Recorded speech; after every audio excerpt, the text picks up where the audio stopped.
Saya mau nanya nama dan jabatan Bapak dulu, Pak. Nama saya Latif, Ya. jabatan Kepala Pengelola Perusahaan di bidang aset. Nah ini Pak Thohir sebagai penelaah. Saya penelaah teknis kebijakan. Jadi langsung ke pertanyaan pertama ya Bapak. Saya mau nanya terkait penyusunan RKBMD di Kota Tangerang. Jadi bagaimana sebenarnya proses sinkronisasi yang dilakukan agar perencanaan aset ini benar-benar pas dengan ketersediaan anggaran di APBD? Pertama kan RKBMD itu kan perencanaan untuk tahun berjalan dengan tahun depan nih. Nanti habis perencanaan kita akan mengakomodir itu terkait apa-apa yang akan dilakukan pengadaan di tahun depan. Mungkin apa lagi ya? Jadi RKBMD itu kan berbicara kebutuhan. Iya, betul. Berbicara kebutuhan. Jadi OPD bisa mengajukan kebutuhan mereka dengan mempertimbangkan barang yang sudah dimiliki dengan kapasitas atau tupoksi mereka ya. Jadi kalaupun memang misalnya nanti anggarannya belum tersedia ya memang belum bisa dianggarkan ya tidak masalah gitu. Yang penting sudah terlihat kebutuhannya. Terkait penganggaran itu kita menyesuaikan dengan anggaran yang tersedia. Kalau memang misalnya belum bisa dianggarkan tahun ini kan bisa dianggarkan tahun berikutnya. Jadi antara kebutuhan dengan anggaran itu memang nggak selalu ini ya. Yang pasti kebutuhan belum tentu bisa dianggarkan, tapi kalau tidak ada di kebutuhan tidak bisa dianggarkan. Misalnya di RKBMD nggak ada nih, berarti kan nggak butuh, itu nggak bisa masuk ke dalam penganggaran. Ya. Kalau memang sudah ada di RKBMD-nya, nanti penganggarannya menyesuaikan dengan ketersediaan anggaran.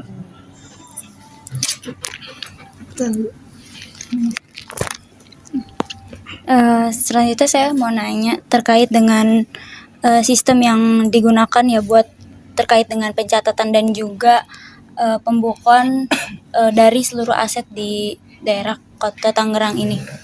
Ya, kita menggunakan aplikasi SIPD Aset namanya ya. Ya, jadi di situ nanti pengelolaan BMD mulai dari perencanaan RKBMD-nya ya, kebutuhan global RKBMD, kemudian belanjanya, pengadaannya sampai dengan penghapusannya terekam dalam aplikasi SIPD Aset namanya yang kita gunakan. SIPD Aset ya.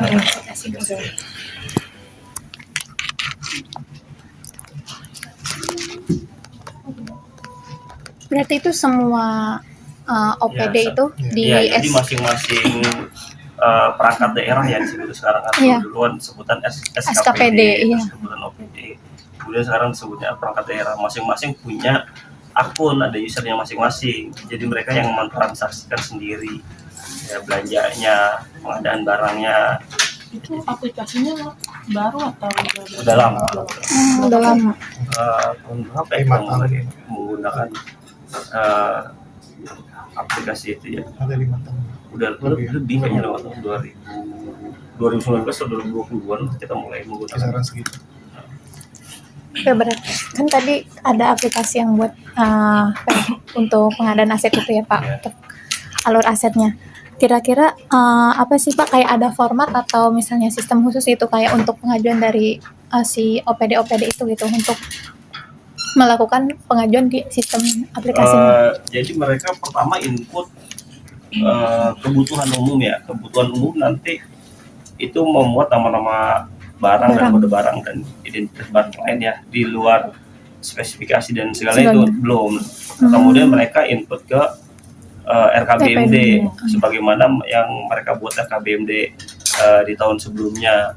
Kemudian kan udah ada anggaran tuh, belanja lah tuh mereka ya.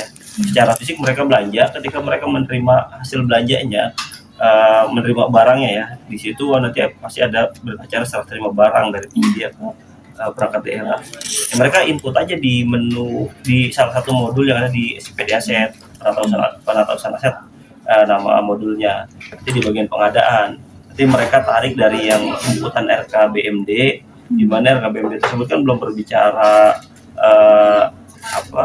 nilai ya. Nah, di pengadaan tersebutlah dimasukinlah nilai perolehannya, harganya berapa, jumlahnya Berapa? berapa, ya nanti secara otomatis akan masuk ke dalam daftar Sistem. barang. Oke.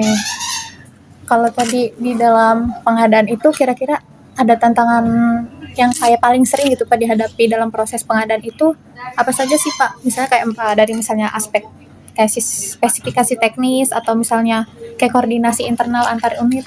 Gitu, Pak? Kalau pengadaan kan kita kan di sini bidang administrasi aset sebenarnya bukan bagian pengadaan ya. Iya. Jadi mengakomodir. kita tuh hanya mengakomodir OPD. Kita di sini statusnya sebagai pembantu pengelola barang.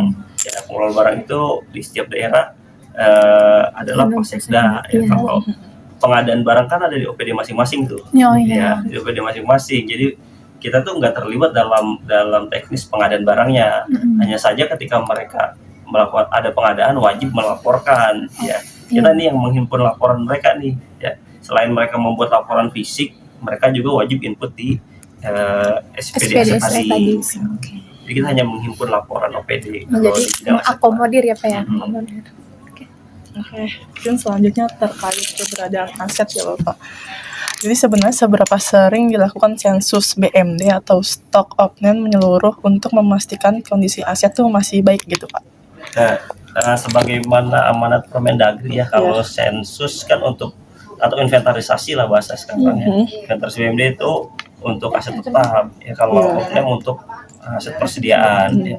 Kalau opnam persediaan setiap tahun ada opnam, di akhir tahun itu selalu ada opnam ya. Kalau inventarisasi kita 5 tahun sekali. Yang sensus BMD. Iya, yang sensus BMD. Sekarang juga sedang berjalan nih inventarisasi. Sejak tahun lalu 2025-2026 itu kita lagi jalan inventarisasi berupa peralatan dan mesin. Nah, jadi nanti bertahap kita lakukan inventarisasi mulai peralatan dan mesin. Nanti tahun ini sampai 2027 nanti ada inventarisasi gedung dan bangunan dan seterusnya sampai nanti semua kebagian. Jadi setidaknya 5 tahun sekali kita lakukan inventarisasi. Terus bagaimana sih cara memastikan agar data inventarisasi itu selalu akurat gitu Pak? Ya, di kegiatan inventarisasi kan ada sidang penelitian namanya ya. Jadi yang melaksanakan inventarisasi kan OPD nih, perangkat daerah ya. Kemudian mereka melaporkan ke kami himpun. Nah, laporan itu gak serta-merta kita anggap betul. Kita lakukan sidang penelitian. Sidang penelitian itu anggotanya ada 5.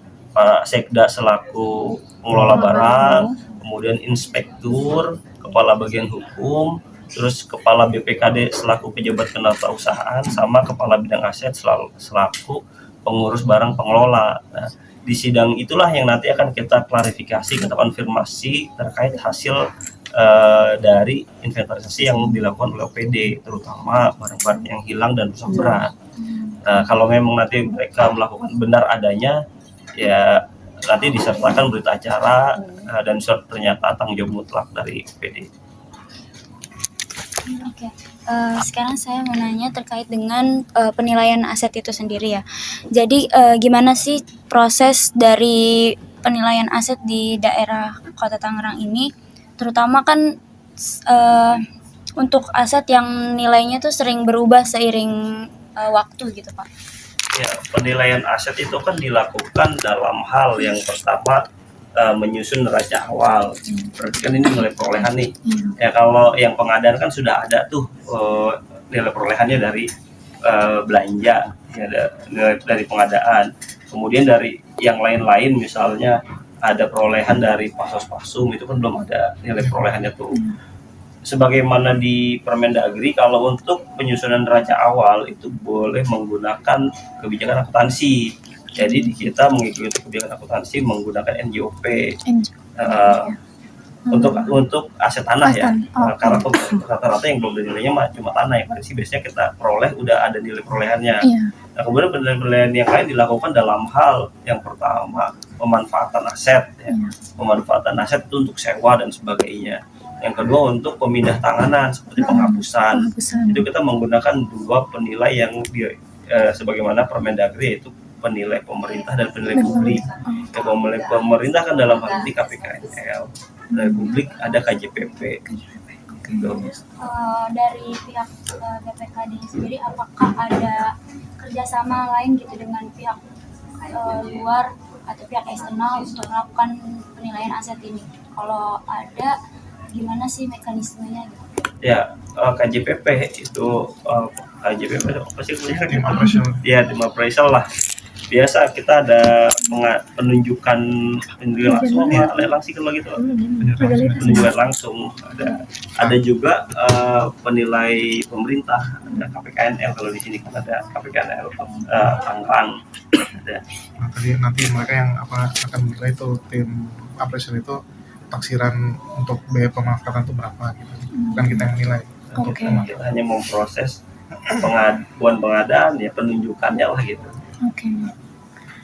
Oke, tadi Bapak kan udah sedikit singgung tentang aset tanah. Kira-kira kalau misalnya legalitas aset itu berapa persen sih Pak, misalnya aset tanah atau misalnya bangunan milik Pemda Kota Tangerang yang emang yang udah punya bukti, atau misalnya kisarannya berapa persen itu Pak? Atau masih banyak mungkin yang status hukumnya masih Ya, sedang kalau diusahakan. dasar perolehan sih kita ada semua ya, tapi kalau kita berbicara legalitas, biasanya orang nanya ini sertifikat ya. Iya. Karena sertifikat kita tiap tahun itu ada kegiatan sertifikasi aset tanah ya. Karena banyak tanah-tanah tiap tahun juga masuk terus di perolehan tanah nih, terutama dari Pasus-Pasum. Itu kan tiap tahun nambah terus, itu belum bersertifikat, dan tiap tahun pun kita proses sertifikat tanah-tanah yang sudah tercatat. Jadi sebagian besar sudah tersertifikat karena memang kita berkejar-kejaran nih. Misalnya tahun kemarin kita menerbitkan 279 sertifikat. Nah, ada lagi masuk penerimaan baru sekian bidang ya. Memang sih mungkin nggak akan lama gitu ya, berkejar-kejaran karena ada yang bersertifikat, ada yang baru lagi, ada yang baru lagi. Tapi sebagian besar sudah bersertifikat. Kalau misalnya dalam proses sertifikasi itu kendala utamanya apa sih Pak? Kendala utama Waktu kali ya. ya waktu sih. Karena kejar-kejaran. Ya karena kita juga kan berkoordinasi dengan BPN dalam hal ini, jadi tidak sepenuhnya ada di kita gitu pengertiannya. Jadi kan Kita harus mengikuti ritme kerja. tahap-tahapan di BPN memang tahap-tahapan yang memang perlu waktu nih. Ada yang harus mengukur ulang, ada yang gimana gitu. Dari situ sih. Ritme kerja di BPN juga kita harus ikutin gitu. Berarti kejar-kejaran sama waktu ya Pak? Iya. Biasanya berapa lama itu Pak? Nggak tentu. Jadi ada memang beberapa bidang yang cepat ya. Ada yang memang ada lama, jadi proses dari awal sampai akhir itu ada step-stepnya tuh. Dan step-step itu nggak tentu, tergantung mereka nih. Mereka ngukurnya ini kan mereka juga terjadwal tuh. Jadi bukan hanya kita doang nih yang mereka layani, ternyata kan masyarakat luas ada yang dilayani juga. Jadi gitu. Jadi yang nunggu antrian aja sih seperti itu. Jadi nunggu mereka mengukur apa gimana gitu ya. Itu sih. Cukup lama mungkin ya Pak. Terus selanjutnya, untuk memastikan aset digunakan dengan benar, bagaimana sistem pemantauan yang dilakukan agar aset tersebut benar-benar dipakai sesuai fungsi oleh instansi terkait Pak? Ya, pengaman itu kan masuk juga ke dalam pengamanan aset ya. Dimana pengamanan aset itu merupakan tanggung jawab PD perangkat daerah. Nah, tiap bulan kita juga kan ada yang namanya laporan BMD yang disampaikan oleh PD, di mana di dalamnya ada laporan penggunaan. Ya, di laporan OPD yang sampaikan ke kita itu kan banyak tuh laporan pengadaan, laporan pemindah tanganan, laporan penghapusan, termasuk di dalamnya laporan penggunaan. Ya, itu sih sebenarnya kontrol yang paling bisa kita lakukan ya. Karena kita juga kan hanya berdasarkan OPD yang melaporkan gitu, dimana OPD yang nanti yang langsung ke lapangan masih OPD sendiri, karena memang tanggung jawab pengamanan ada di OPD. Jadi diawasinya lewat tadi laporan yang dilaporkan ya Pak ya. Oke. Pak. Ya, ada nggak sih Pak kebijakan khusus terkait pemeliharaan dan penggunaan aset oleh OPD? Kebijakan khusus? Iya. Nggak ada ya. Ya umum aja sih kalau pemeliharaan kan ya. Iya. Umum aja sih pemeliharaan mah ya.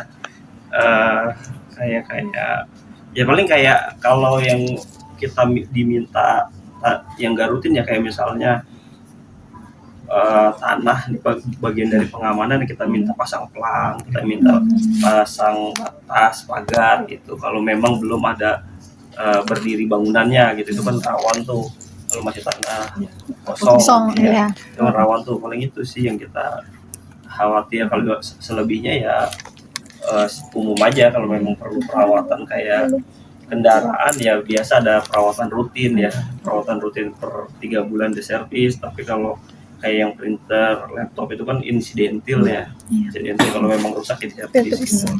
Kalau kayak kendaraan atau AC itu rutin biasanya. Terus terkait dengan pelaporan aset ya, tadi mungkin juga ada di aplikasi SIPD iya itu. Nah terus kalau misalnya laporan secara keseluruhannya gitu, gimana sih proses penyusunan laporan aset daerah ini tuh? Terus juga seberapa sering laporan aset ini tuh dibuat? Laporan aset itu di laporan BMD ya kan, dan dibuat tuh bulanan. Setiap bulan tuh OPD paling lambat tanggal 10 harus sudah menyampaikan laporan. Laporan dibuat secara fisik tertulis, tapi wajib diinput di SPD aset jika ada pergerakan. Jika ada pergerakan, misalnya ada pengadaan, berarti kan pengadaannya di-input. Ada penghapusan, berarti kan penghapusannya di-input. Ada mutasi, pindah OPD, berarti kan itu harus di-input. Jadi nanti kita mensinkronkan nih antara laporan fisik yang mereka sampaikan dengan hasil inputan yang mereka lakukan di SPD aset. Ya, jadi tiap bulan juga ada laporan, di mana per triwulan dibuatkan berita acara rekonsiliasi data aset. Ya, kalau bulanannya tanpa berita acara rekon, tapi per triwulan ada tanda tangan berita acara rekon. Kalau dari yang laporan itu temuan apa sih Pak, misalnya kata masalah yang sering muncul gitu dalam laporan si BMD itu? Biasanya sih keterlambatan bendahara barang ya. Bendahara barang itu pengurus barangnya OPD mengetahui adanya pengadaan. Karena yang pengadaan kan di bidang itu biasa ada PPTK, mungkin kurang koordinasi, jadi si bendahara barang tahu, misalnya sekarang bulan April bendahara barang melaporkan ada berita acara nih pengadaan, ternyata bulan Februari ya, itu kan keterlambatan si pengurus barang tahu bahwa ada pengadaan di OPD-nya, jadi harus merubah laporan. Paling itu aja sih, nggak terlalu rumit gitu. Ya, itu aja sih masalahnya, paling kurangnya komunikasi di OPD, jadi keterlambatan informasi. Jadi harus merubah laporan yang bulan-bulan sebelumnya karena ada laporan yang belum terinput gitu. Kalau yang misal digitalisasi aset, pengelolaan aset kan tadi kita pakai sistem ya Pak itu. Itu tuh selama berjalan ini ada masalah yang gimana gitu Pak? Takutnya misalnya di aplikasi sama di realnya itu nggak sinkron gitu Pak? Ada nggak Pak? Kalau nggak sinkron sih enggak ya, cuma yang biasa namanya sistem ya. Kadang-kadang ada kendala jaringan, maintenance, kayak gitu-gitu aja. Oh, masalah-masalah yang kecil gitu ya Pak, bisa ditangani. Kadang lagi kita butuh input berbarengan kan butuh gitu ya, yang besar tuh. Kalau kadang-kadang kita ada momen-momen yang kita mengundang OPD untuk input secara berbarengan. Kadang ada kendala jaringan yang gitu-gitu sih. Ada lagi? Menurut Bapak ya, aplikasi SIPD itu udah efektif belum Pak buat dijalanin sampai sekarang? Ya, kalau efektif ya efektif ya. Cuma walaupun kita kadang ada tetap aja di perjalanan waktu, kayaknya lebih enak kayak gini nih. Kemudian kita minta kasih masukan ke konsultannya untuk diakomodir. Nah, tetap aja akan ada, artinya tidak berhenti berinovasi lah. Dari awal kita gunakan sampai sekarang tuh di perjalanan pasti kita kasih masukan. Ya sampai saat ini masih efektif.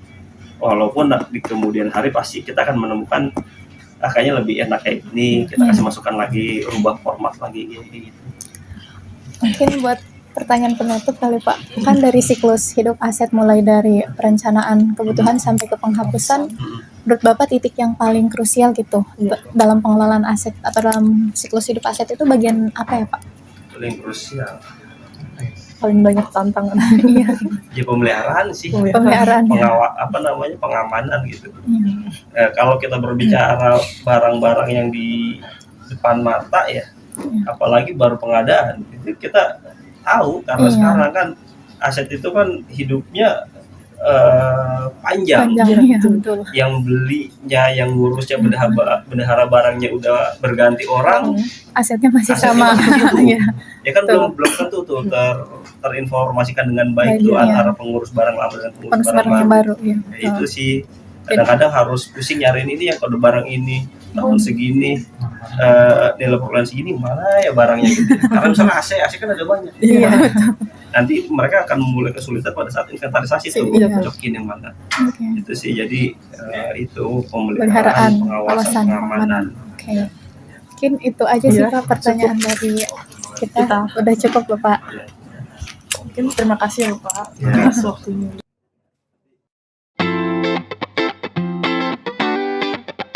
Sebagai penutup, kami mengajak seluruh masyarakat untuk bersama-sama menjaga dan merawat aset daerah. Aset ini adalah milik bersama yang digunakan untuk kepentingan publik. Dengan kepedulian dan tanggung jawab bersama, kita dapat memastikan aset daerah tetap terjaga dan bermanfaat dalam jangka panjang.